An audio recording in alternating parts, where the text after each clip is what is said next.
Hello children, let's continue with the same chapter today. That's chapter number 7, North America. So in the previous class, I had already given you the brief introduction about the chapter that's North America. So today you learn more about the continent.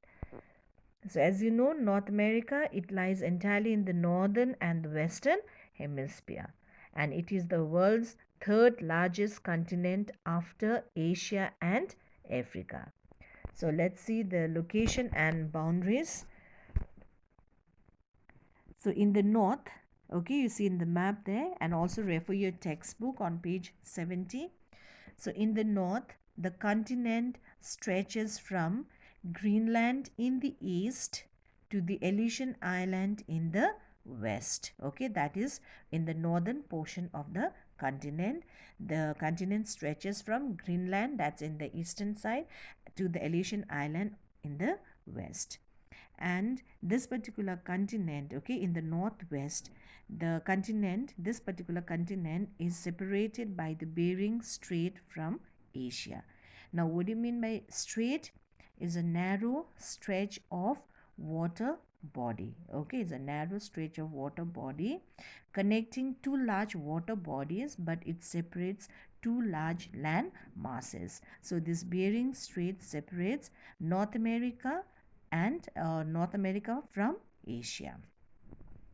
Then in the south, okay, in the southern portion of North America, it tapers. Now what do you mean by tapers? Means it has become narrow, as you can see in the map.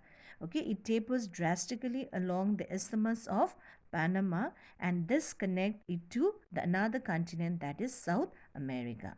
Now what is isthmus? Is a narrow stretch of land connecting two large land masses. So the Isthmus of Panama connects North America to South America. Then most of the Caribbean islands, as you can see, the Caribbean islands are also the part of North America. Now let's see the political divisions. So the USA, Canada and Mexico, these three countries, okay, they cover almost 95% of the total area of North America, and the remaining 5%, okay, is covered by Central America and the Caribbean countries. So which are the three important countries that cover 95% of the total area of North America? They are USA, Canada and Mexico. So now let us move on to the physical divisions of North America. So North America has been divided into 4 physical divisions. So they are: number 1, Western Cordilleras; number 2, Canadian Shield; number 3, the Appalachian; and number 4, the Great Plains. So now let's study about them in detail. So here you have the map. So in this map you can see that different colors have been used, okay, to show the different physical features of North America. So first let's talk about the Western Cordillera. Okay, so now what's the meaning of Cordillera? So it's a system or the group of parallel mountain ranges, okay, together with the intervening plateaus and other features. Now what does it mean? Means it's a group of the system or the group of parallel mountain ranges, and in between these mountain ranges, okay, what do you find? There are plateaus and other features, like especially in the Rockies mountain. Okay, so let's see the features. Number 1, it extends for about 6,500 kilometers along the entire western coast of North America. So that means it is, where is it located? It's located on the western coast of North America. That's on the western part of the continent. Number 2, these mountain ranges are wide in the middle, okay, they are broad in the middle and narrow at the end. Number 3, they are young fold mountains with an average height of 3,500 meters. That means they are recently formed. That's why they are known as young fold mountains. And number 4, they are of volcanic origin, and they constitute a part of the ring of fire. And these particular Western Cordilleras, they have many extinct volcanoes. Now what do you mean by extinct volcanoes? It means a dead volcanoes. That means that cannot erupt anymore in future.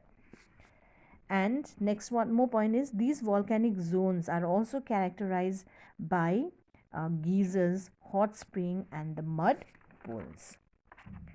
So now next one, number 2, we have the Canadian Shield. Okay, and this Canadian Shield is known as a Laurentian Shield. So let's see the features. It is a vast plateau. So Canadian Shield means it's what type of landform? It's a plateau region. Number 2, it encircles the Hudson Bay and extends up to Greenland.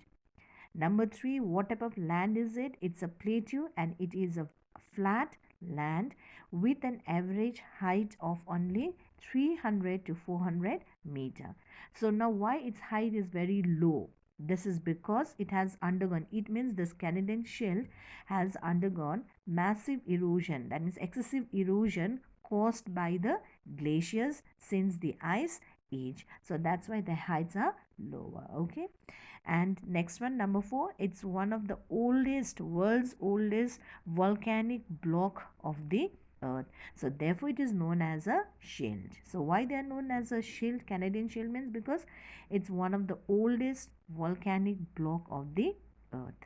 Then number 5, the most important, this particular feature, I mean the Canadian Shield is rich in minerals, and also it's a source of many important perennial rivers. Now perennial means the rivers that flow throughout the year.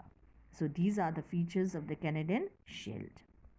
Now let's see the next one is Appalachian. So they are also known as the Eastern Highland, and they are the system of the mountain in the eastern North America. So let's see the features.